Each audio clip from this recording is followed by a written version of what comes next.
I saw him as all my bullies, and even as Deborah, as she shoved my hand into that pudding, and I swung my fists at him and punched him several times in the face, shattering his nose. It felt so good to finally stand up for myself.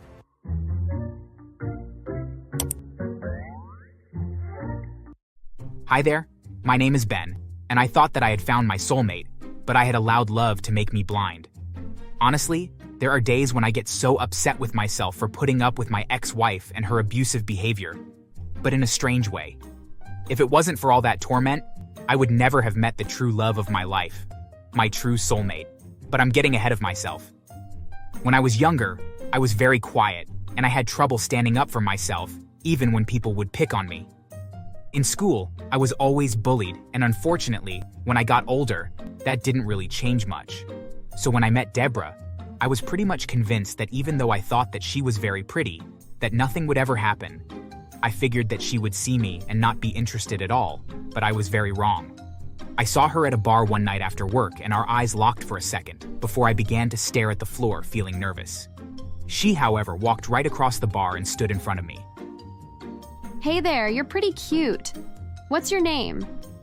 You think I'm Ben? I mean, cute?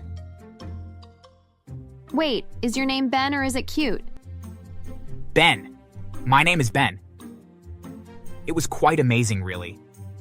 For some reason, she saw right past my nervousness and just liked me for me. After that night, we began to date, and about a year or so later, we were married. Deborah worked in a factory and made good money, but I had always struggled to find something that I was good at. But then I had the idea to open up a cat cafe. I had heard that they were a popular idea, and I really liked the idea of helping shelter animals potentially finding good homes that way. It was very chaotic at first, but eventually, I built up a clientele that supported me, and my business began to thrive.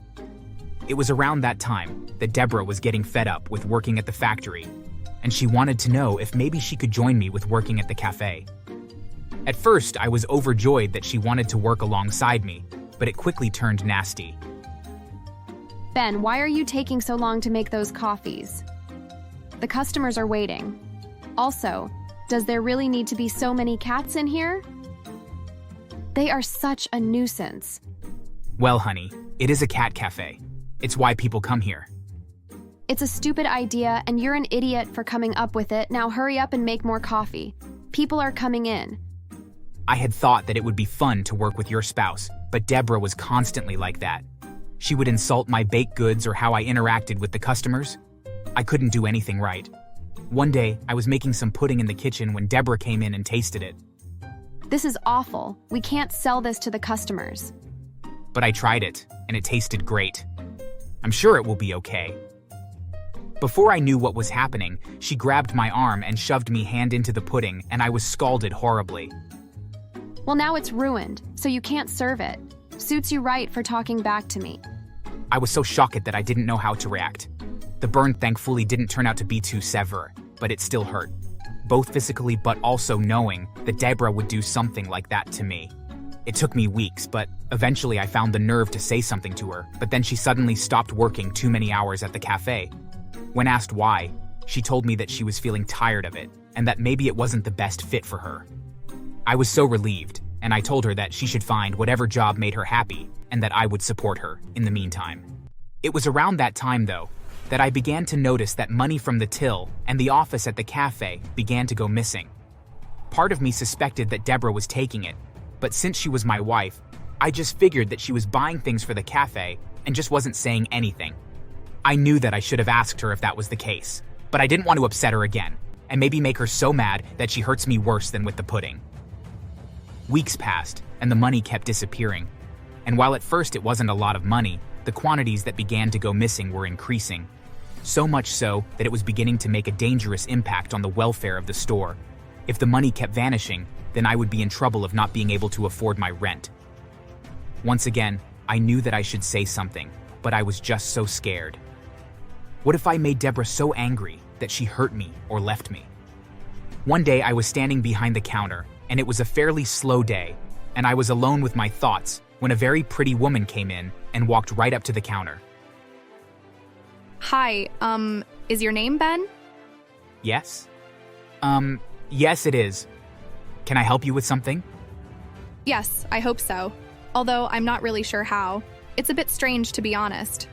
Confused, I motioned for her to sit down and then made her a cup of coffee. As soon as she sat down, one of the quieter and more timid cats walked up to her and curled up on her lap. I took this as a sign that she was a very kind and gentle person.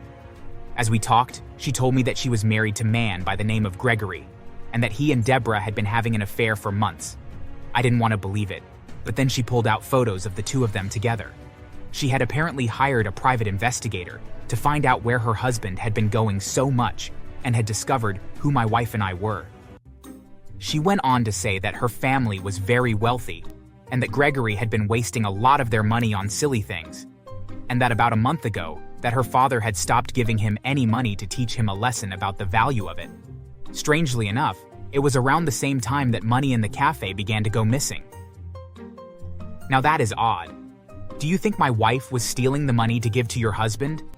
Without a doubt, sure. They have to pay for hotel rooms somehow after all. But the real question is, what do we do now? She had a point. We could of course divorce them, and we had every right to do so, but I had a better idea.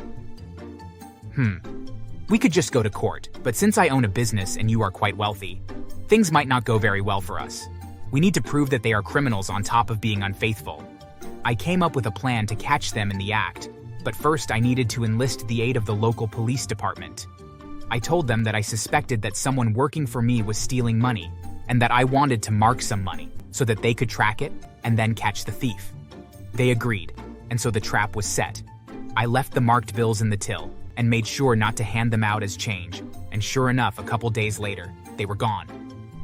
Both Ellie and I waited to hear back from the police, and as we did, we began to talk more and discovered that we had a lot in common. So much so that she began to visit the cafe every day to play with the cats, and even began helping Mai in the kitchen making desserts. She proved herself to be quite the talented chef, and the customers loved the things that she made. Almost a whole week went by, but the police called me up and told me that someone had just spent the marked bills at a local hotel. I quickly called up Ellie and then rushed to the hotel to confront the thief, and sure enough, found that it was Deborah. The police had her in custody and were about to take her to prison when Ellie and I showed up. Sure enough, Gregory was there as well, and it looked like they were going to take him away as well. So Deborah, you were the thief that was stealing from me the whole time. And this is what you were spending all that money on? On betraying my trust and love? It isn't what it looks like, Ben. Please tell the police that you gave me that money. If you don't, then they'll charge me with robbery and I could go to prison. Why would I do that? You've been cruel to me in the past, and now you have thrown our marriage into a blender. And for what? To mess around with a guy that is also married as well? How dare you speak to her like that? Before the police could restrain him, Gregory broke free from them and tried to attack me. Seeing him come at me made me enraged though, and somehow I managed to dodge his fist as he tried to punch me. In that moment, I saw Gregory as every person that ever picked on me. I saw him as all my bullies, and even as Deborah, as she shoved my hand into that pudding, and I swung my fists at him and punched him several times in the face, shattering his nose. It felt so good to finally stand up for myself, and once I had struck him numerous times, the police pulled him away and hauled him and Deborah off to jail. I could tell that Deborah wanted to strike out at me as well, but the police wouldn't give her a chance, and they even threw her into their squad hard enough that she screamed out in pain. The next few weeks went by quickly. First, there was the trial for the theft of my cafe's money. Sadly, since it was both Gregory and Deborah's first offense, the judge was lenient on them and only gave them 1 year in prison and 500 hours of community service. After that, both Ellie and I filed for divorce, and due to their involvement stealing money, the judge decided to deny them alimony, and even granted Ellie and I our matrimonial homes and belongings. It was the best situation possible. Ellie got to keep her fortune, and I got to keep sole ownership of my cafe and house. It was the best of a bad situation. Eventually, both Deborah and Gregory were released from prison, but now that they had a record, and having lost their alimony suits, they were penniless and miserable. Plus, Gregory's nose never healed properly and he looked quite ugly after the incident in the hotel. As for Ellie and I, well, Once our divorces were finalized, the unexpected happened. Ellie kept coming around the cafe, and eventually we realized that we were perfect fits for one another, and we started dating. Things were going so well, in fact, that we got married and are expecting our first child any day now. With Ellie's help, the cafe has even expanded and doubled in size. And we have even opened a wing dedicated to dogs as well, so that we can help them get adopted. Things have never looked brighter for me, and I can't wait to see where things go next.